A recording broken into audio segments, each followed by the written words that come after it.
Hello, नमस्ते, प्रणाम दोस्तों। जय श्री कृष्णा। हमारे ब्लॉग में आप सबका स्वागत है। और एक बहुत ही प्यारा चुटकुला नाच गीत लेके आए हैं दोस्तों। जैसा लगे कमेंट में ज़रूर बताना। लाइक और सब्सक्राइब शेयर करना मत भूलना दोस्तों। पूरा वीडियो देखना। जय माता दी।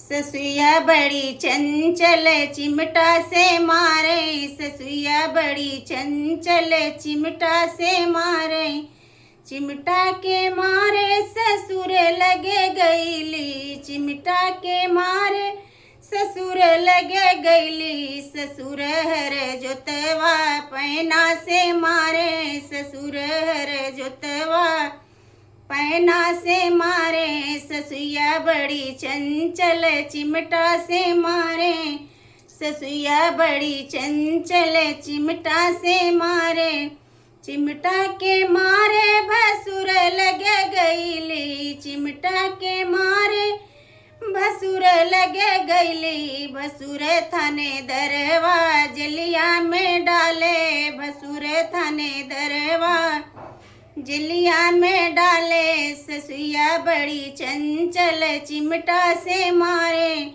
ससुया बड़ी चंचल चिमटा से मारे, चिमटा के मारे देवर लगे गईली, चिमटा के मारे देवर लगे गईली, देवर इश्क बजवा नैना से मारे, देवर इश्क बजवा नैना से मारे, ससुया बड़ी चंचल चिमटा से मारे, ससुया बड़ी चंचल चिमटा से मारे, चिमटा के मारे बलम लगे गईली, चिमटा के मारे पिया हो लगे गईली, बलम हम दर्दी हमका बचावई, बलम हम दर्दी हमका बचावई, ससुया बड़ी चंचल चिमटा से मारे, ससुया बड़ी चंचल चिमटा से मारे।